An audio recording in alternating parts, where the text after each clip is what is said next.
السلام علیکم ورحمۃ اللہ وبرکاتہ۔ شروع کرتا ہوں میں اللہ کے نام سے جو بڑا مہربان نہایت اور رحم کرنے والا ہے۔ قاری حنیف ملتانی رحمۃ اللہ علیہ بیان فرما رہے ہیں، موضوع ہے شان صحابہ۔ بیان کی طرف چلنے سے پہلے ہمارے چینل کو سبسکرائب کریں، لائک کریں، شیئر کریں تاکہ ہر آنے والی ویڈیو آپ بھائیوں تک پہنچتی رہے۔ تو چلیں بیان کی طرف چلتے ہیں، بیان ملاحظہ فرمائیں۔ شکریہ۔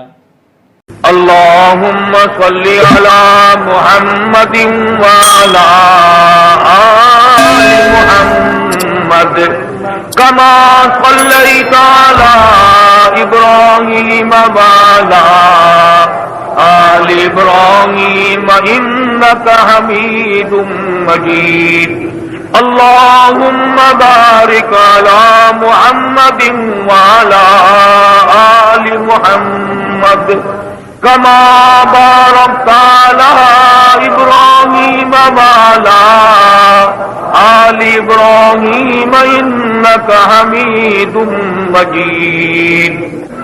قرآن کریم کی یہ آیات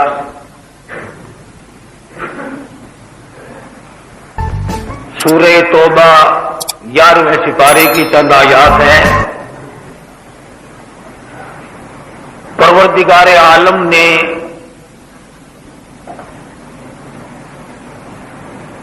دین کی جڑ جو چیز تھی، بنیاد اور اصول بنی دین کی، وہ دو چیزوں سے عبارت ہے۔ دین اور اسلام اور ایمان کی بنیاد دو چیزوں پر ہے، ایک اللہ کا قرآن ہے اور ایک نبی کا فرمان ہے۔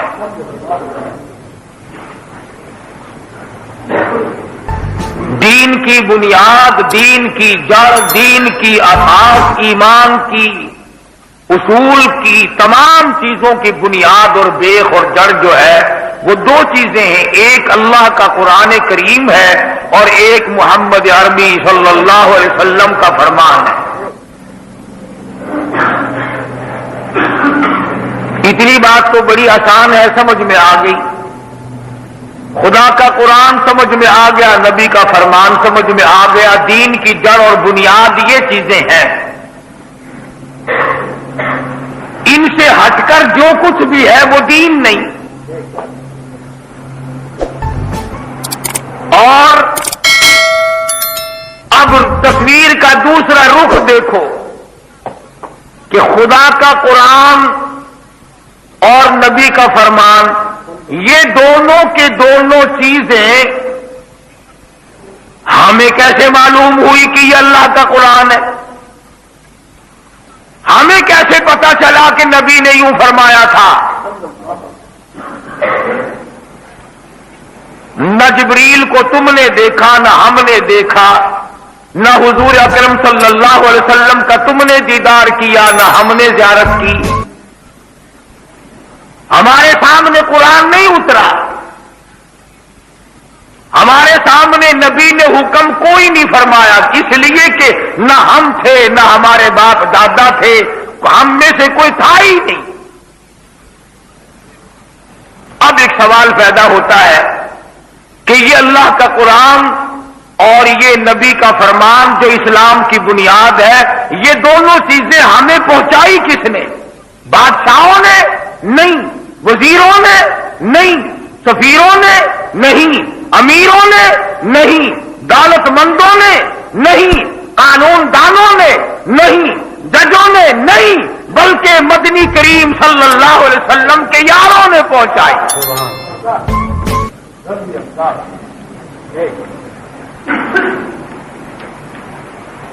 صحابہ کرام رضوان اللہ تعالی علیہم اجمعین کی جماعت میں سے کوئی صحابی خود نہیں بنا، بلکہ اللہ پاک نے ان کا انتخاب فرمایا۔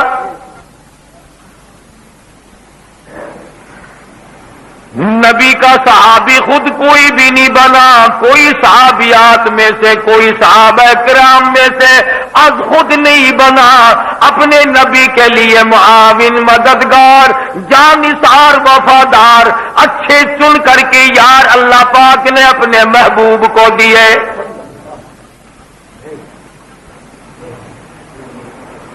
گویا صحابہ کرام اسلام کی بنیاد ٹھہرے، صحابہ کرام قرآن کی بنیاد ٹھہرے، انہوں نے مدنی کریم صلی اللہ تعالی علیہ وسلم سے قرآن سیکھا، انہوں نے نبی کریم صلی اللہ علیہ وسلم سے حدیث پاک سیکھی، حضور کے اقوال دیکھے، اعمال دیکھے، افعال دیکھے، ان کو نقل کر دیا۔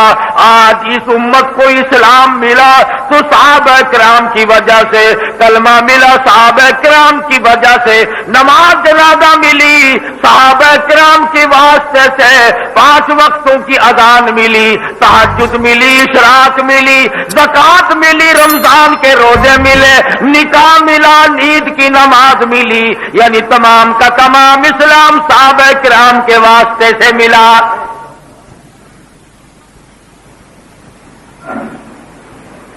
اب اگر ہم میں سے کوئی صحابہ کرام کا اعتبار نہیں کرتا، مدنی کریم صلی اللہ علیہ وسلم کے یاروں کا اعتبار نہیں کرتا، اس کا کلمہ صحیح نہیں، اس کا قرآن صحیح نہیں، اس کا رمضان صحیح نہیں، اس کا نکاح صحیح نہیں، اس کی شادی صحیح نہیں، اس کی نماز جنازہ صحیح نہیں، اس لیے صحابہ کرام پہ لازمی یقین کرنا پڑے گا۔ پھر صحابہ کرام میں سے عجب انداز کے لوگ اللہ پاک نے بنائے، وہ جانثار بھی تھے، وہ وفادار بھی تھے، وہ سچے عاشق بھی تھے۔ ایک صحابی مدنی کریم صلی اللہ علیہ وسلم کی خدمت میں دیہات کے رہنے والا جٹ آدمی ہے، دیہات کا باشندہ عربی ہے، حضور کی خدمت میں سونے کی انگوٹھی پہن کر آ گیا، سونے کی مندری پہن کر آ گیا۔ آپ نے یوں سمجھ کر دیہات کا باشندہ ہے، غریب کو مسئلے کا پتہ نہیں، غریب کو میرے حکموں کا پتہ نہیں چلا، ہاتھ پکڑا اور سونے کی انگوٹھی نکال کر پھینک دی اور فرمایا تجھے علم ہونا چاہیے، سونا مردوں کے لیے پہننا حرام ہے۔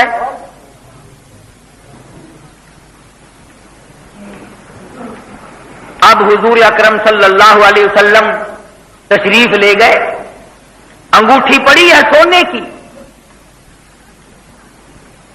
دھیان کرنا، صحابہ کرام کافی سارے دیکھ رہے تھے، قریب آئے اور فرمانے لگے کہ اٹھا لے، بیٹی کو دے دینا پہننا جائز ہے، بیوی کو دے دینا، بہن کو دے دینا، گھر میں دے دینا، عورتوں کے لیے سونا پہننا جائز ہے، اٹھا لے، بیچ کر پیسے بنا لے، کپڑا خرید لے اور کھانے پینے کا سامان لے لینا، یہ انگوٹھی اپنی اٹھا لے، آخر 2-4 ماسے کی ہوگی، کسی نہ کسی وزن کی بھی ہوگی، اور غربت کا زمانہ ہے، ضرورت کا زمانہ ہے۔ تمام صحابہ کہتے ہیں اٹھا لے، پر وہ نوجوان کہنے لگا قیامت آ سکتی ہے، میں اس سونے کی انگوٹھی کو نہیں اٹھاؤں گا۔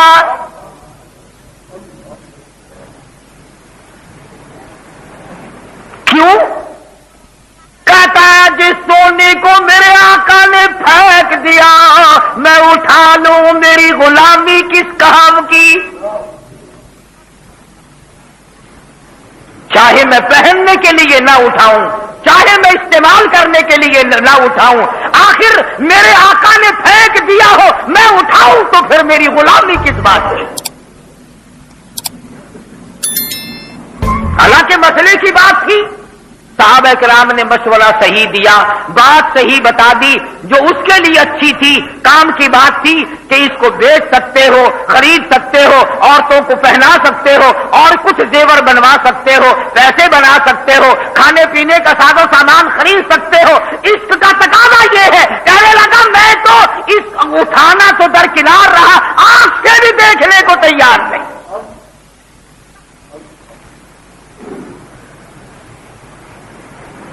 یہی وجہ جو لوگ عاشق ہوا کرتے ہیں وہ عمل کرتے ہیں سیدھا سیدھا، انہی کو کہتا جنہوں کا عشق صادق ہے وہ کب فریاد کرتے ہیں، جنہوں کا عشق صادق ہے وہ کب فریاد کرتے ہیں، لبوں پہ مہر خاموشی دلوں میں یاد کرتے ہیں، لبوں پہ نعرے نہیں لگاتے پھرتے، شور نہیں مچاتے پھرتے، ہنگامہ نہیں کرتے پھرتے، لیکن دل جلے ہوئے رہتے ہیں۔ محبت کی آگ میں جل جل کر کے دل ختم ہو جاتے ہیں، انہیں اندازہ ہی نہیں ہوتا اس بات کا۔ یہ تو نبی کا عشق ہے، اگر ایک آدمی کے ساتھ عشق ہو جائے تو وہ بھی مولا ہو جاتا ہے۔ واقعات میں لکھا ہے کہ ایک آدمی نماز پڑھ رہا تھا، ایک آدمی نماز پڑھ رہا تھا، مجنوں آگے سے نکل گیا۔ کوئی صوفی آدمی تھا، نیت توڑ کے پکڑ لیا کہ میرے آگے سے کیوں نکلا، میرے آگے سے کیوں گزرا؟ مجنوں کہنے لگا تیری نماز ہی نہیں ہوئی، دوبارہ جا کے پڑھ۔ وہ کہنے لگا نکلا تو، نماز میری نہیں ہوئی، کیوں نہیں میری نماز ہوئی؟ آگے سے تو گزرا میرے سے، میری نماز کے آگے سے گزرا تو ہے، نماز میری نہیں ہوئی۔ کہنے لگا ہاں ایک بندے کے عشق میں مجھے تو نظر نہیں آیا اور تو خدا کی نماز پڑھ رہا تھا اور مجھے دیکھ لیا۔ تیری کیسی نماز ہے، کیسی بندگی کر رہا تھا کہ تجھے میں نظر آ گیا؟ دوبارہ پڑھ جا کے۔ اس کو کہتا کہ سرب سجود ہوں مگر عزم میں پختگی نہیں، سرب سجود ہوں مگر عزم میں پختگی نہیں، قائل بندگی تو ہوں قابل بندگی نہیں۔ سجدے کا مزہ، سجدے کا لطف، سجدے کا کیف، سجدے کی لذت ان سے جا کے پوچھو، نہ مسجد میں نہ بیت اللہ کی دیواروں کے سائے میں نماز عشق ادا ہوتی ہے تلواروں کے سائے میں۔ ان سے جا کے پوچھو جنہوں نے سجدے میں سر کٹا دیے، کتنی لذت آئی، کتنی حلاوت ملی، کتنا مزہ آیا، کس قدر لطف اندوز ہوئے۔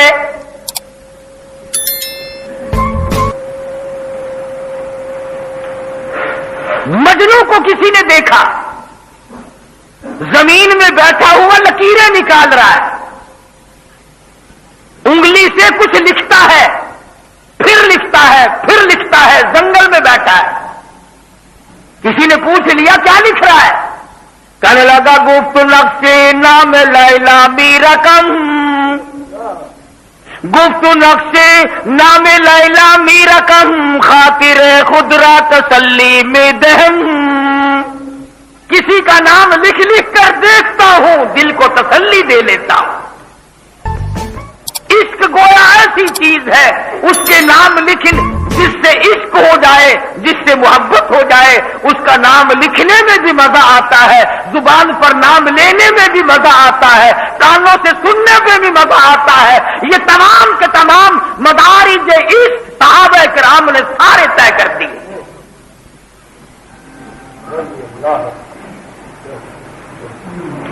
ایک اور صحابی حضور کے سامنے آتا ہے، سرخ رنگ کے کپڑے پہنے ہوئے، اور آ کر کے سلام کیا ہے۔ آپ نے یہ بھی نہیں فرمایا کہ جائز نہیں، حرام ہے، ناجائز ہے تیرے لیے، آپ نے اس کے سلام کا جواب نہ دیا۔ بس صحابی کا دم نکلنے کو ہو گیا، میں مارا گیا، میں ہلاک ہو گیا، میری زندگی تلخ ہو گئی، کالی کملی والے صلی اللہ علیہ وسلم نے میرے سلام کا جواب نہ دیا۔ صحابہ کرام سے پوچھنے لگا، دوستو بتاؤ کیا گناہ ہوا مجھ سے، کیا جرم ہوا مجھ سے، کیا خطا ہوئی مجھ سے، مجھے پتا نہیں چلا کہ حضور مجھ سے ناراض کیوں ہوئے صلی اللہ علیہ وسلم۔ صحابہ کرام فرمانے لگے، یہ جس رنگ کے کپڑے تو پہن کر آیا حضور کو پسند نہیں، سرخ رنگ کے کپڑے مدنی کریم صلی اللہ علیہ وسلم کو پسند نہیں، مرد کے لیے منع فرمایا۔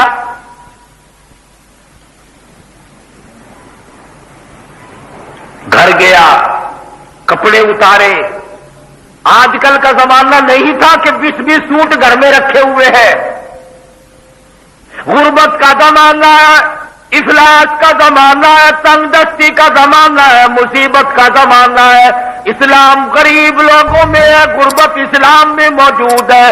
صحابہ کرام ایک ایک کپڑے میں، اور تو اور کیا عرض کروں، نبی کی بیٹی کو کفن کی جگہ صرف ایک چادر ملی۔ سیدنا امیر حمزہ رضی اللہ تعالیٰ عنہ جیسے سید الشہداء جلیل القدر صحابی کو ایک چادر ملی۔ کپڑے کی فراوانی کا حال یہ ہے، سیدہ عائشہ صدیقہ رضی اللہ تعالیٰ عنہ فرماتی ہے، شہنشاہ کائنات کے جن کپڑوں میں وفات ہوئی، دو جہان کے سردار کی جن کپڑوں میں وفات ہوئی، 11 پیول تھے۔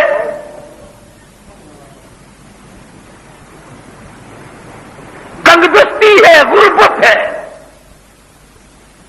صحابہ کرام کہتے ہیں ہم نے مدنی کریم صلی اللہ علیہ وسلم کے لباس میں دھاگا نہ ہونے کی وجہ سے، دھاگا نہ ملنے کی وجہ سے آپ کے کرتے مبارک میں کئی جگہ ہم نے کانٹے چبھے ہوئے دیکھے۔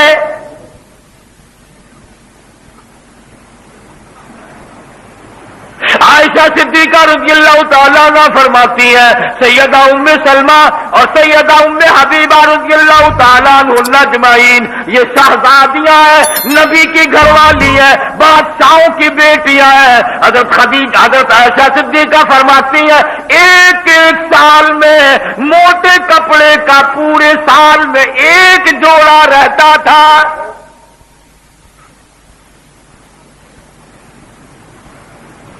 ہماری ماں کہتی ہے حضور اکرم صلی اللہ علیہ وسلم کا بسترا مبارک جو تھا ٹاٹ کا بنا ہوا تھا، آدھا نیچے بچھا دیا جاتا تھا، آدھا اوپر اوڑا جاتا تھا۔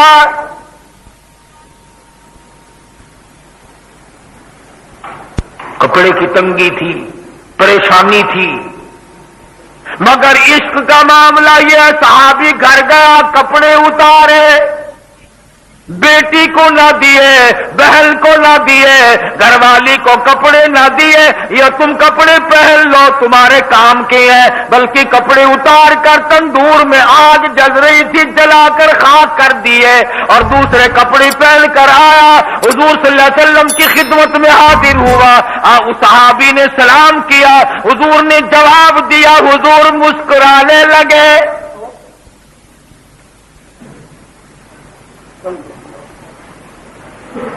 کتنا ادب ہے صحابہ کرام میں۔ آج تو لوگ بولتے نہیں تھکتے، ایک عالم کی خدمت میں، ایک مفتی کے پاس، ایک ولی کے پاس بیٹھ کر زبان نہیں لوگوں کی رہتی۔ صحابی نے جا کر یہ بھی عرض نہ کیا یا رسول اللہ وہ کپڑے میں نے جلا دیا، اب تو راضی ہو جاؤ۔ اب خود حضور صلی اللہ علیہ وسلم نے پوچھا ہے، اور میں یہ کہتا ہوں ابداً پوچھا، حضور کو پتا تھا یہ دیوانے ہیں، یہ پروانے ہیں۔ اور میں ان کپڑوں کا کیا کیا؟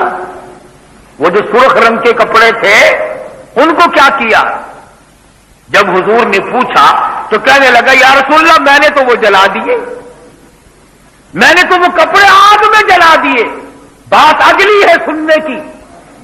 فرمایا غربت تنگ دستی عورتوں کے مطلب کے تھے، کسی عورت کو گھر میں دے دیا ہوتا ان کے کام آ جاتے، وہ کپڑے ان کے لیے تو جائز تھے۔ صحابی کہتا ہے او میرے آقا جن کپڑوں کو دیکھ کر آپ نے منہ پھیر لیا ہو، چہرہ انور پھیر لیا ہو، جن کپڑوں کو دیکھ کر آپ ناراض ہو گئے ہو، رب ذوالجلال کی قسم میرے پاس وہ آنکھیں نہیں ان کپڑوں کو دوبارہ دیکھوں۔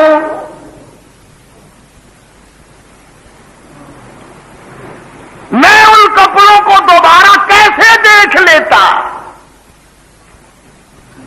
میرے عشق کے خلاف ہے، میرے سوز و گداز کے خلاف ہے، میرے کیف و سرور کے خلاف ہے، میری غلامی کے خلاف ہے۔ میں نے غلامی اختیار کر رکھی ہے، جو آقا چاہے گا وہی ہوگا۔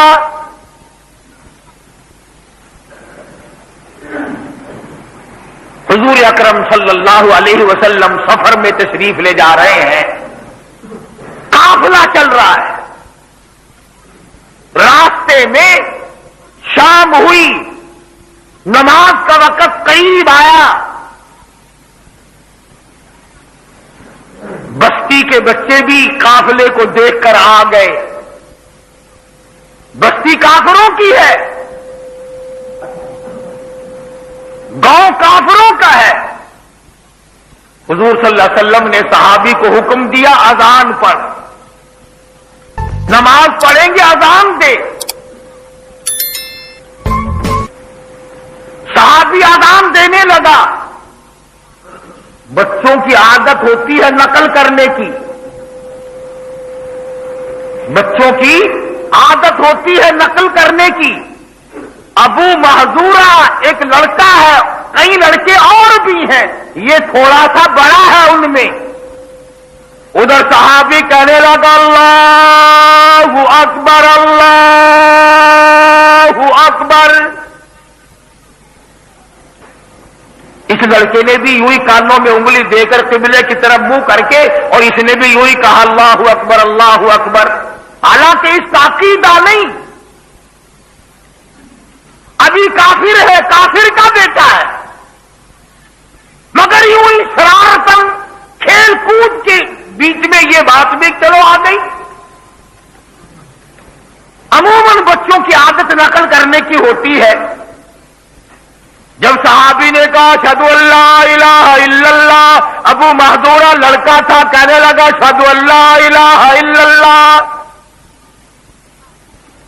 ادھر صحابی نے کہا اشہد ان محمد رسول اللہ، ادھر اس لڑکے نے بھی نقل پوری کی۔ نہ تو اس کا ارادہ ایمان لانے کا ہے، نہ اس کی نیت میں اسلام ہے، نہ ایمان ہے۔ اس نے تو ایک تماشا بنایا ہوا، کھیل بنایا ہوا ہے، کبھی اذان سنی نہیں، دیکھی نہیں۔ وہ حیران ہے کہ یہ کیا کر رہا ہے، چنانچہ بچہ بھی کانوں میں انگلی دے کر شروع ہو گیا۔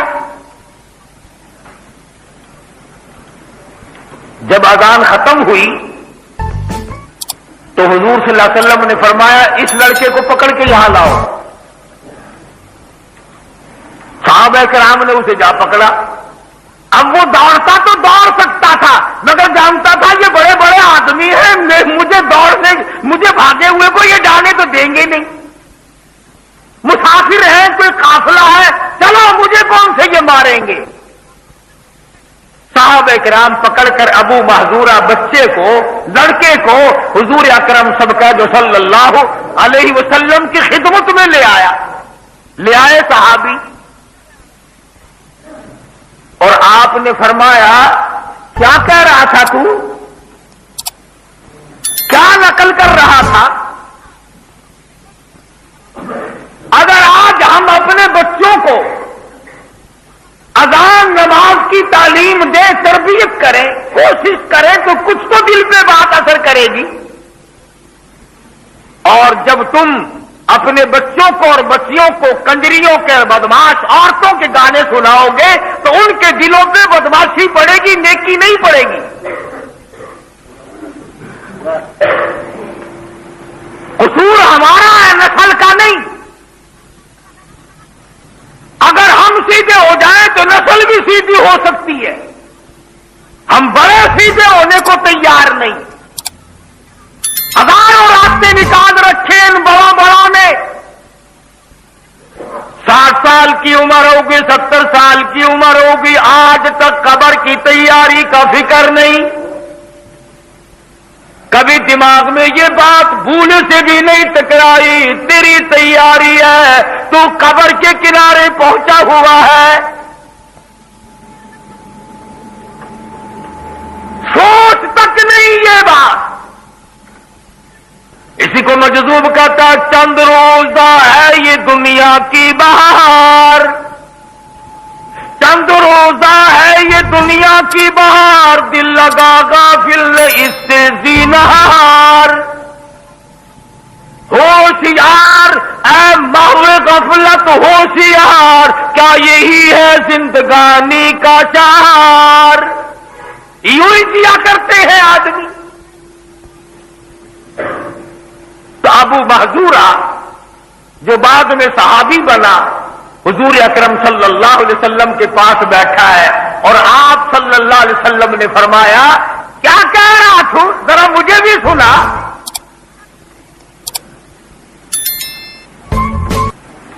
اب وہ خاموش ہے. فرمایا بھائی دیکھ لے جب تیرے دل میں شوق اٹھا تو نے کہہ ڈالا اور جب ہم کہہ رہے ہیں تو تو کہتا نہیں ہمیں سنا دے. اب اس نے شروع کیا اللہ اکبر اللہ اکبر. فرمایا دیکھ اس وقت تو خوب زور سے کہہ رہا تھا اور اب ہم سن رہے ہیں تو آہستہ کہنے لگا. اس نے زور سے کہا اللہ اکبر اللہ اکبر. اللہ سب سے بڑا اللہ سب سے بڑا. بڑی چوٹ تھی کفر پر یہ. اللہ کو بڑا ماننے تو بات ختم ہو جاتی ہے. اللہ کو بڑا مانتے نہیں. اگر اللہ پاک جل شانہ کو بڑا مان لیا جائے پھر ٹبے سے مرادیں کیسی, پھر پیپل بر سے مرادیں کیسی, پھر جھنڈی کنڈی سے مرادیں کیسی, پھر پیر فقیر سے مرادیں کیسی.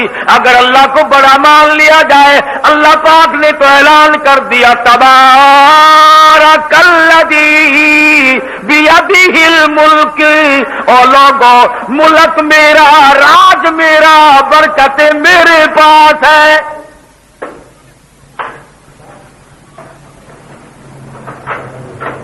ابو محذورہ کہنے لگا اللہ اکبر. اور ایک اور بات عرض کر دوں, صحابی نے اس دن جو اذان شروع کی تھی جو ابو محذورہ نے سنی, گواہی دیتا ہوں عرب کا بچہ تھا, عربی کا بچہ تھا, جانتا تھا اشہدو کے معنی کیا ہے, لا الہ الا اللہ کا معنی کیا ہے. آہستہ آہستہ کہنے لگا. حضور نے فرمایا نہیں بھائی مزہ نہیں آ رہا, اسی طرح سے کہہ جیسے اس وقت کہہ رہا تھا. اور اگلی بات تو اور زیادہ خطرناک تھی. جھگڑا ہی یہ تھا اشہدو ان محمد رسول اللہ جب کہنے لگا تو اس نے اور زبان نیچے کو دبائی. حضور صلی اللہ علیہ وسلم نے فرمایا نہیں بھائی ذرا اونچی اس جس طرح سے اس وقت تم نے کہا تھا یوں ہی کہہ کے سناؤ. اور یوں لکھا علماء کرام نے وہ اذان کے کلمے دوہرا رہا تھا اور رحمت والا ہاتھ کالی کملی والے کا سر پہ رکھا ہوا تھا.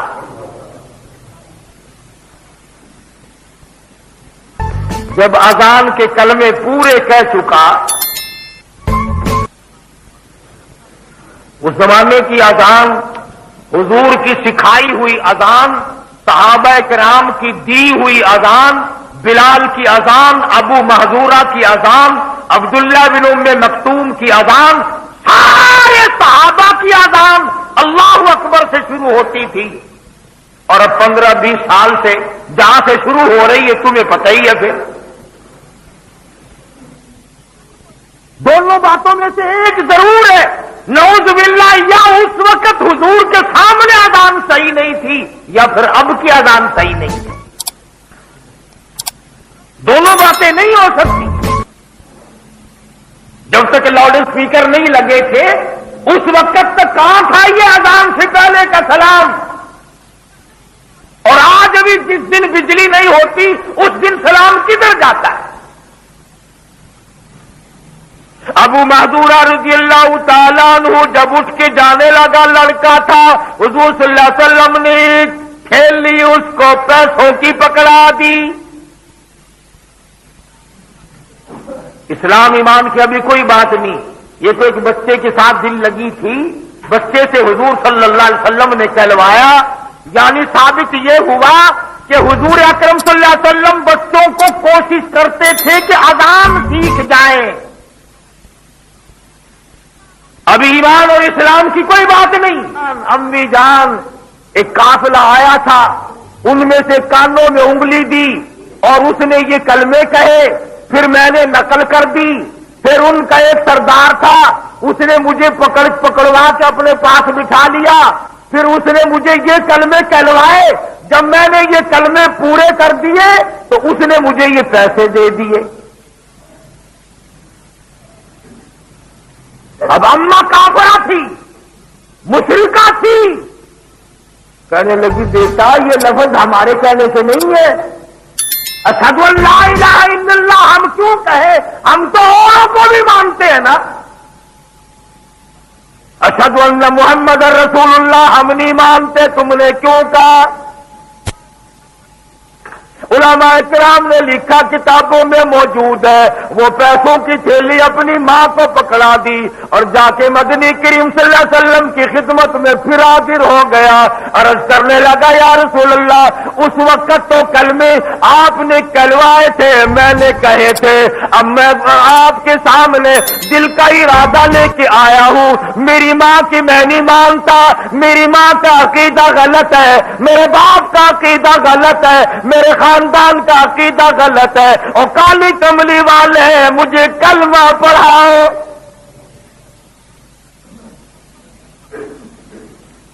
بچہ تھا حالانکہ حضور اکرم صلی اللہ علیہ وسلم نے اسے کلمہ پڑھایا، اور فتح مکہ کے بعد اس کو مکے کا بیت اللہ کا مؤذن بنا دیا، اس نے اذانیں دی ہیں۔ یہ سارا واقعہ میں نے آپ کو اس لیے نہیں سنایا کہ ابو محذورہ کی اذان تمہیں سنانی تھی، بلکہ اصل بات اب آنے لگی ہے جس کی بنا پر یہ ساری حدیث پاک میں نے آپ کے سامنے نقل کی ہے۔ ابو محذورہ نے ساری زندگی یہ بیچ کے سر کے بال، اتنے بال کبھی کٹوائے ہی نہیں، اور جو بال ٹوٹ جاتا نکل جاتا کنگھی وغیرہ میں اس کی بڑی حفاظت کرتا، اس کو سنبھال کے رکھتا۔ کسی نے کہا ابو محذورہ خامخواہ اتنا بالوں کا وزن اٹھائے پھرتا ہے، تو کٹوا دیا کر، کٹانا جائز ہے نا؟ کہنے لگا مجھے بھی پتا ہے کٹانا جائز ہے، حضور نے کٹوائے ہیں، صحابہ کرام نے کٹائے ہیں، ٹھیک ہے میں جانتا ہوں، لیکن تمہیں کیا معلوم ہے میں ان بالوں کو کٹوا کر زمین پہ نہیں پھینکوں گا جن بالوں کے اوپر شہنشاہ کائنات کا رحمت والا ہاتھ پھر چکا ہے۔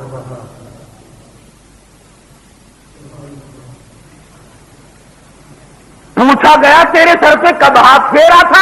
فرمایا جب مجھ سے وہ کلمے کہلوائے اذان کے، اس وقت میں زبان سے کہہ رہا تھا اللہ اکبر اللہ اکبر، اور حضور کا ہاتھ میرے سر پہ رکھا ہوا تھا۔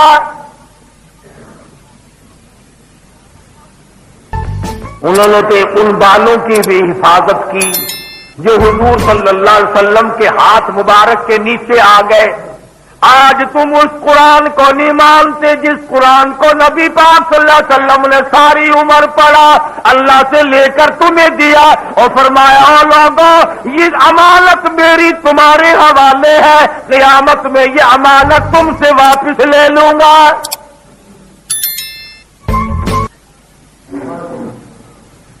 یہ لوگ تمام چیزوں کی چھان بین کیا کرتے تھے، تحقیق کیا کرتے تھے، تفتیش کیا کرتے تھے، معلومات کرتے تھے کہ آیا ایسا نہ ہو کہ ہم خواہ گناہ میں پھنس جائیں۔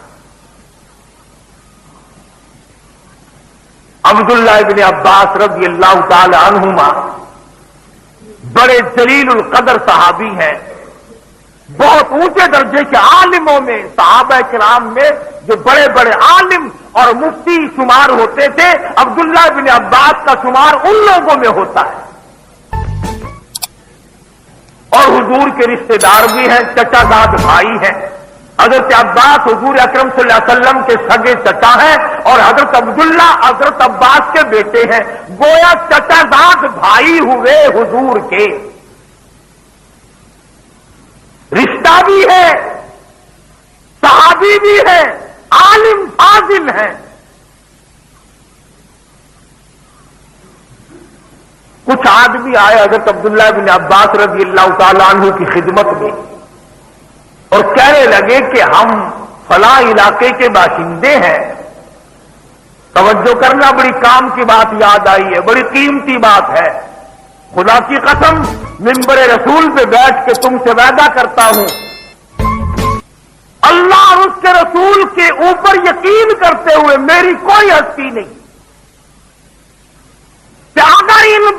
پر ہمیں یقین آ جائے اور ہم عمل کر لیں، جنت میں جانا نہیں، جنت تمہیں تلاش کرتی پھرے گی۔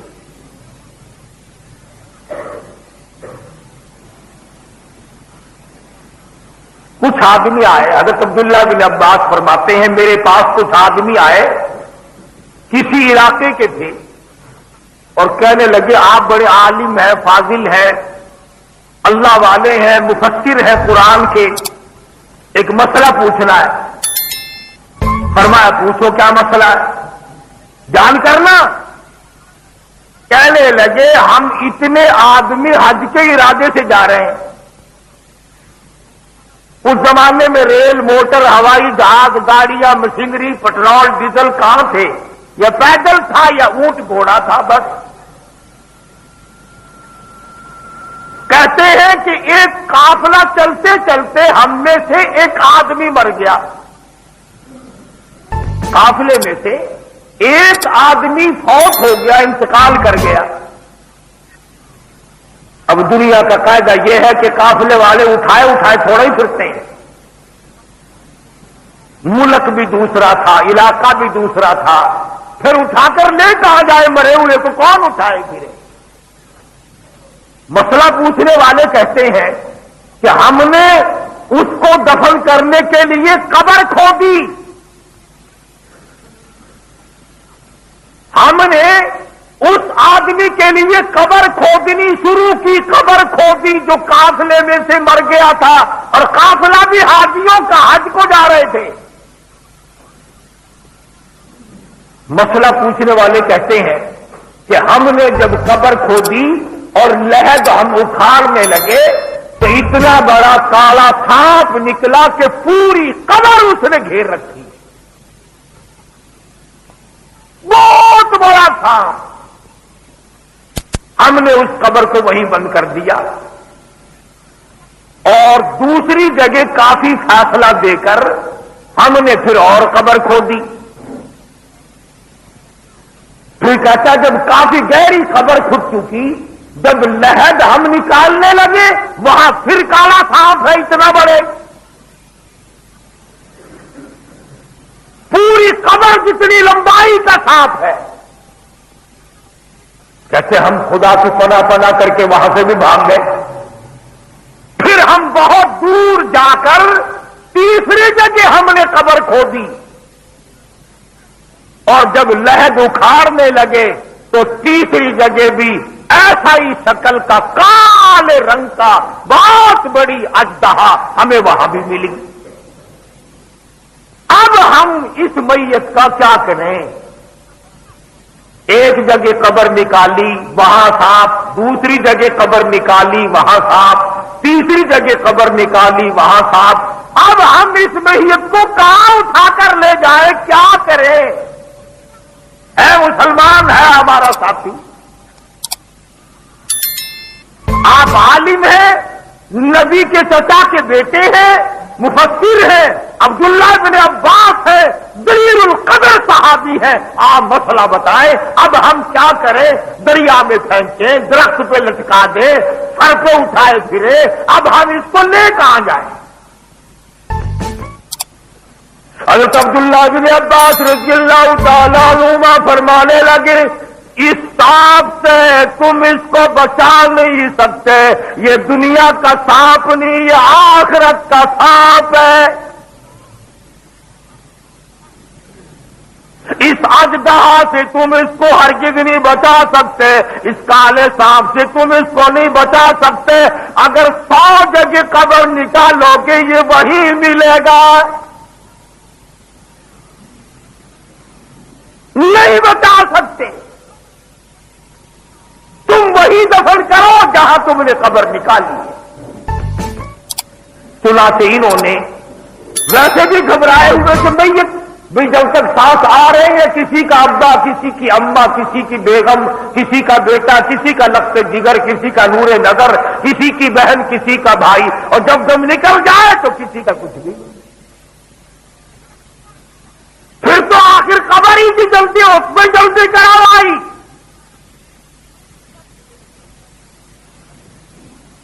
ان حضرات نے اس کو اسی قبر میں دفن کر دیا، اور جب وہ مٹی جو ڈالنی تھی نا تیسری قبر کی، پھر مٹی نکالی تو وہ سانپ پھر بھی آگے ملا ہے، وہی دفن کر دیا۔ اور حضرت عبداللہ بن عباس رضی اللہ تعالی عنہما نے اس قافلے کے لوگوں کو فرمایا کہ یہ کوئی خاص گناہ کرتا تھا، کوئی خاص جرم کرتا تھا، جس کی بنا پر دنیا والوں کو دکھایا جا رہا ہے کہ ایسا گناہ کرو گے تو ہم یوں سزا دیں گے۔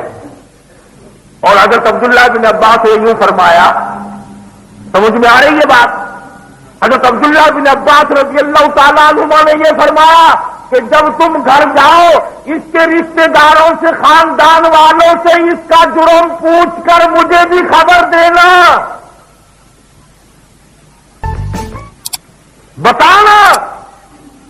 سنا کہ جب وہ لوگ واپس گئے، انہوں نے جا کر کے پوچھا کہ بھئی تمہارا آدمی جو تھا وہ کیا گناہ کرتا تھا ایسا؟ کہنے لگا بہت بڑا گناہ کرتا تھا، ایک بڑا جرم کرتا تھا، اور وہ جرم ہے آج اس کو کوئی بھی گناہ نہیں سمجھتا، وہ گناہ ہے جس کو گناہ کوئی نہیں سمجھتا، وہ قصور ایسا ہے جس کو قصور کوئی نہیں سمجھتا، وہ جرم ایسا ہے جس کو جرم کوئی نہیں سمجھتا، وہ خطا ایسی ہے جس کو خطا کوئی نہیں سمجھتا۔ گھر والوں سے پوچھا کہ کیا گناہ کرتا تھا؟ گھر والوں نے بتلایا غلے کی تجارت کیا کرتا تھا، اناج کی تجارت کیا کرتا تھا، اس میں بے ایمانی کیا کرتا تھا، من میں سے 2-3 سیر نکال لیے دانے اور مٹی ملا کر گھاس بھوسا ملا کر پورے کر دیا کرتا تھا۔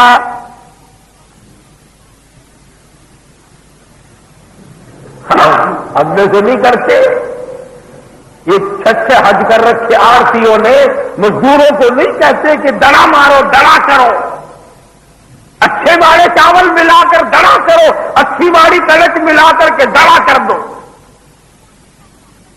کھانڈ ملاؤ، شکر ملاؤ، گڑ ملا کر دڑا کرو، یعنی ملاوٹ کا نام دڑا کرنا ہے۔ منڈیوں میں 6 حج کر رکھے، 7ویں کی تیاری ہے اور حاجی صاحب سارا دن دڑا کراتے ہیں۔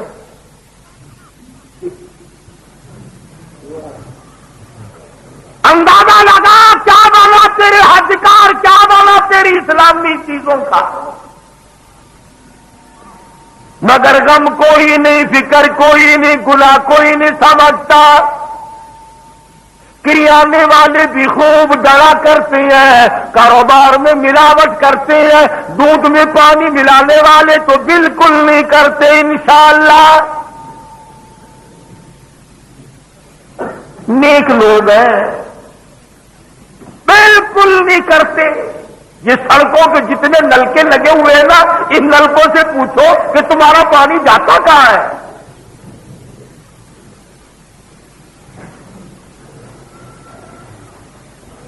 ملاوٹ کرنا، تم ڈاکٹر کو پیسے دے کر کے ملاوٹ کھلا کرتے ہو، ٹریفک والے پولیس والوں کو پیسے دے کر کھلی بے ایمانی کرتے ہو، طرح طرح کے کاروبار کرنے والے ایکسائز والوں کو، انکم ٹیکس والوں کو رشوت دے کر کھلا کرتے ہو۔ آؤ عبداللہ بن عباس سے جا کے پوچھو، یہاں تو چھوٹ گئے، تم نے جو حقوق العباد کی تباہی کی وہاں نہیں چھوٹو گے۔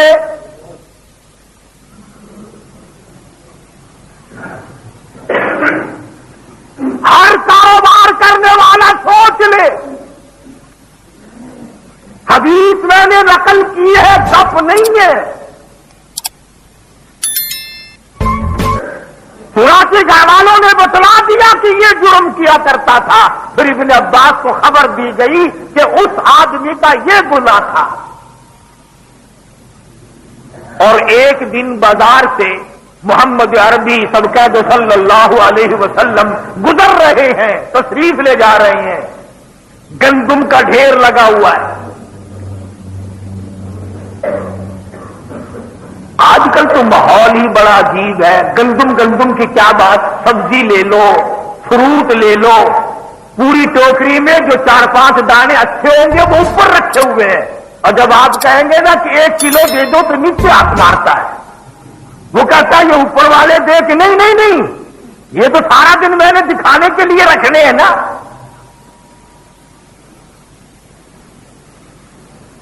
اب ایک سوال پیدا ہوتا ہے کہ جی سارے ہی کر رہے ہیں. بڑا اہم سوال ہے. آپ کے ذہن میں یہ بات اٹھ سکتی ہے، میرے ذہن میں بھی یہ بات اٹھ سکتی ہے کہ جی سارے ہی کر رہے ہیں. غلہ منڈی والے غلے میں کرتے ہیں، سبزی منڈی والے سبزی میں کرتے ہیں، دوسرے کاشتکاری والے اس میں کرتے ہیں، اور آگے چلو مولوی مسئلوں میں کرتے ہیں.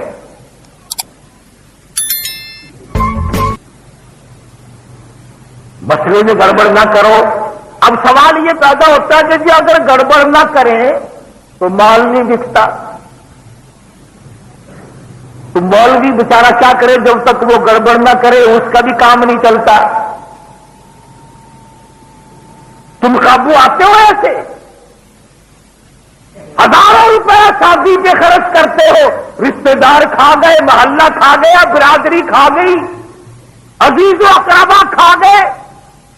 شام کو جب بالکل کھرچن صاف ہو گئی، برتن ٹینٹ ہاؤس میں واپس پہنچ گئے، بڑے میاں پھر پوچھتے ہیں کیوں بھائی مولوی صاحب آئے تھے؟ کہ نہیں جی یاد ہی نہیں رہے کل لگو ہو. اب بتاؤ یہ مولوی اگر تمہارے مردوں کا کفن نہ اتارے تو اور کیا کرے؟ شادی میں تم اس مولوی کو بھولتے ہو اور کسی کو تو نہ بلایا، ایک ایک کو یاد کرتے ہو. خالہ آئی کہ نہیں، پھوپھی آئی کہ نہیں، ماموں آیا کہ نہیں، چچا آیا کہ نہیں. اس لیے مولوی بھی ملاوٹ کرتا ہے. ایک حدیث پاک سن لو محمد عربی صلی اللہ علیہ وسلم کی.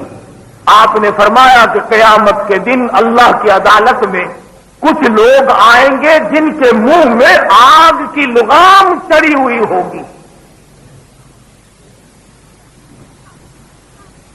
پہلے سے آگ کی لگام ان کے منہ میں ڈالی ہوئی ہوگی. صحابہ کرام نے عرض کیا یا رسول اللہ صلی اللہ علیہ وسلم وہ کون لوگ ہوں گے؟ جواب ارشاد فرمایا میری امت کے عالم ہوں گے جو اصل مسئلہ چھپا کر غلط بتایا کرتے تھے. حسد کی بنا پر، بغض کی بنا پر، عداوت کی بنا پر غلط مسئلے بیان کیا کرتے تھے. یہ آج لوگ کیا کہتے ہیں کہ شاہ اسماعیل شہید دہلوی رحمت اللہ علیہ شہید نہیں. رب ذوالجلال کی قسم جاؤ رنجیت سنگھ کی قبر سے جا کے پوچھو، اس کے چھلاوے سے جا کے پوچھو، سکھوں سے جا کے معلومات کرو کہ مسجدوں میں پڑے ہوئے خنزیر کس نے اٹھائے تھے. وہ کون تھا دلی کا شہزادہ جس نے آگے بڑھ کر سکھوں کے دانت کھٹے کیے، جس نے جہاد کیا، جس نے جنگ کیا، جو ڈوگروں سے ٹکرایا، جو سکھوں سے ٹکرایا، جو ہندوؤں سے ٹکرایا، ہزاروں لاکھوں مجاہدین ان کے ساتھ ہو کر شہید ہوئے. تم شاہ اسماعیل شہید پہ تنقید کرتے ہو، تم شاہ اسماعیل شہید کو کفر کا فتویٰ دیتے ہو. ساری زندگی تم بھی، تمہارے بڑے بھی، ایک آدمی کا نام لو جو کبھی انگریزوں سے ٹکرایا ہو، سکھوں سے ٹکرایا ہو، ہندوؤں سے ٹکرایا ہو، مراٹھوں سے ٹکرایا ہو، ڈوگروں سے ٹکرایا ہو، کسی وقت بھی ٹکرا ہو. تم اور تمہارے بڑے کبھی نہیں لڑے.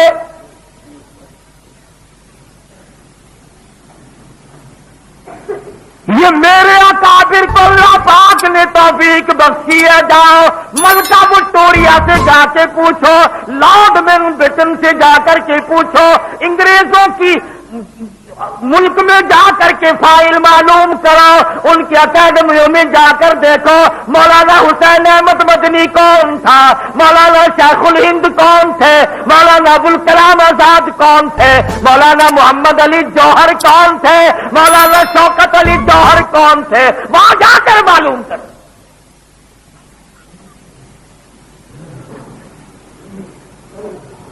شاہ اسماعیل شہید جس کا مدار بالا کوٹ پہاڑ کی چوٹی پہ ہے.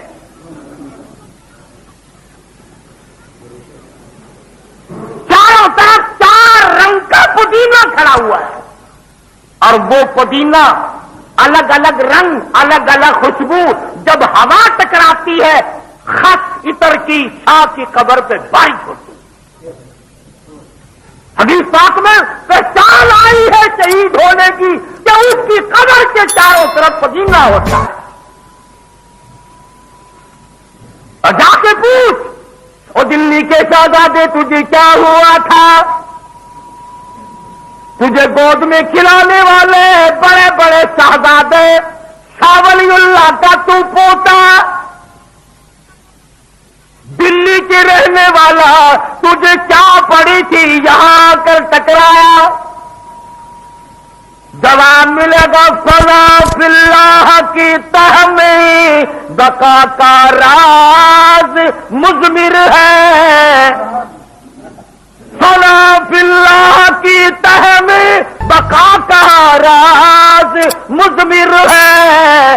جنہیں مرنا نہیں آتا انہیں جینا نہیں آتا. جو مرنا نہیں جانتے وہ جینے کی کیا تمیز رکھتے؟ دلی کے بازاروں میں انگریز نے جو روڑی کوٹنے والے انجن چلائے وہ ہم تھے. شاملی کے میدان میں انگریزوں سے ٹکرانے والے ہم تھے. بالاکوٹ پہاڑ کی چوٹیوں سے لے کر دلی سے لے کر رنجیت سنگھ کی فوج سے ٹکرانے والے ہم تھے. ڈوگروں سے ہم ٹکرائے, مراٹھوں سے ہم ٹکرائے, ہندوؤں سے ہم ٹکرائے اور تم ہمیں الزام دیتے ہو.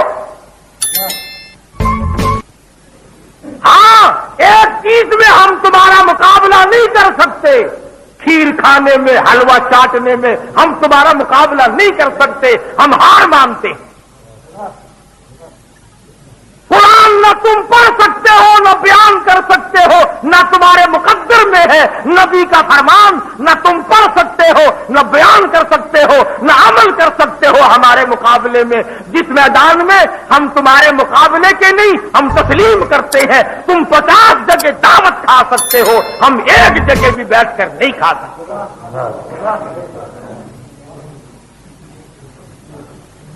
تم نے تو کسی کو موڑا ہی نہیں. گھوڑے تو چڑھ کر ٹکلے میں جا کر نذرانے وصول کرنے والوں,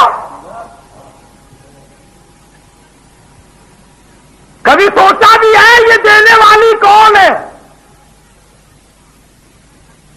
اس لینے سے غرض ہے. جزاک اللہ جزاک اللہ سبحان اللہ. میں غرض کرتا ہوں صحابہ کرام کی واقعات سے قرآن بھرا پڑا ہے. اللہ پاک نے فرما دیا والسابقون الاولون من المہاجرین والانصار. فرمایا پہلے سبقت کرنے والے مہاجرین انصار صحابہ کرام.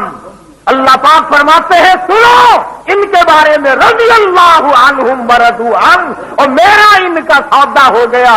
جان انہوں نے میرے حوالے کر دی, اپنی جنت اور اپنی رضا میں نے ان کے حوالے کر دی. قرآن ہے قرآن. اب ایک سوال اٹھاؤ کہ جی اللہ صحابہ کرام سے راضی ہو گیا اور صحابہ کرام اللہ سے راضی ہو گئے, ہمیں کیا ملا؟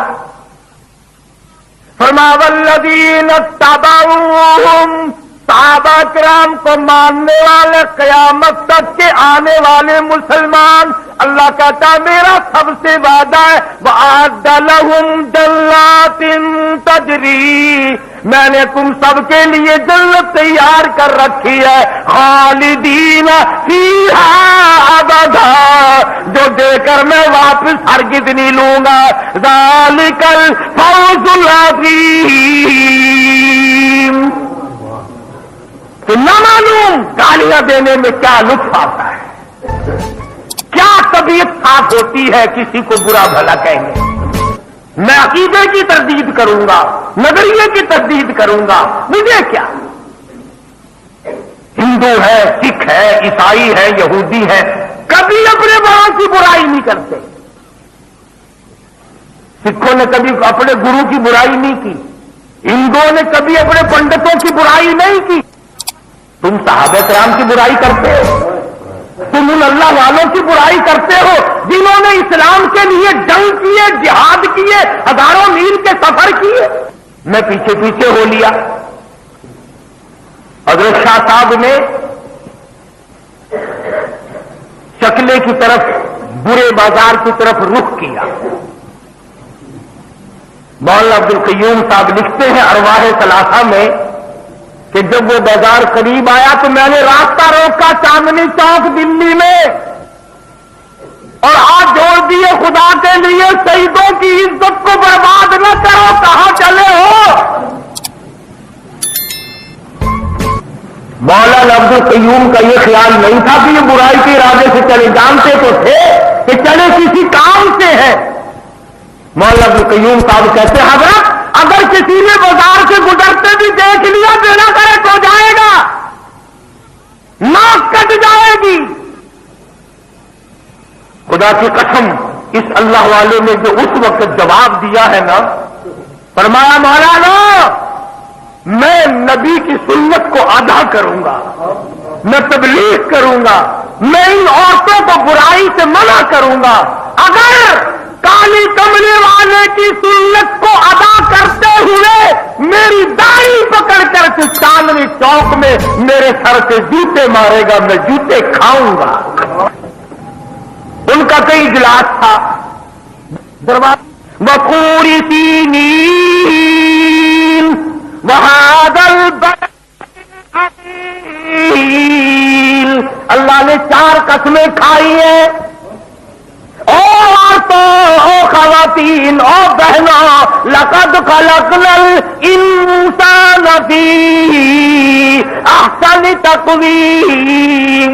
اللہ پاک نے تمہارے یہ خوبصورت چہرے بنائے ہیں، یہ جہنم میں ڈلیں گے، تمہیں تکلیف ہوگی، ان کی حفاظت کرو، اللہ اللہ کیا کرو، گناہ سے توبہ کر لو. ایک تو دکھے ہوئے دل کا اثر تھا، زبان کا اثر تھا، پھر سید تھا، پھر اللہ والا تھا. فرماتے ہیں وہ تینی کی صورت ختم نہیں ہوئی، تمام کی تمام رونے لگی اور کہنے لگی سید صاحب کیا کہتے ہو؟ فرمایا وضو کرو. سارے سب کو وضو کرایا، نماز کی نیت کرائی. جب وہ سجدے میں گئی سب سجدے میں گر گیا. الہی سجدے میں لا کر میں نے ڈال دیا ہے، قبول کرنا تیرا کام.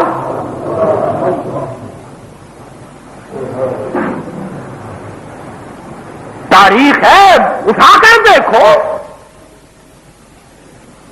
شاہ صاحب جب اٹھ کے جانے لگے ساری لپٹ گئی کہ اللہ والے کل ہم سب کے نکاح کر دے. نکاح کیے. جو دلی کے بازار میں گلا کی روٹی کھایا کرتی تھی، تا اسماعیل شہید کے ساتھ قافلے میں چلی، جنگ میں چلی، گھوڑوں کا اور آدمیوں کا دانا ڈلتے آٹا پیستے ان عورتوں کی ہتھیلیوں کے چمڑے اجڑ گئے.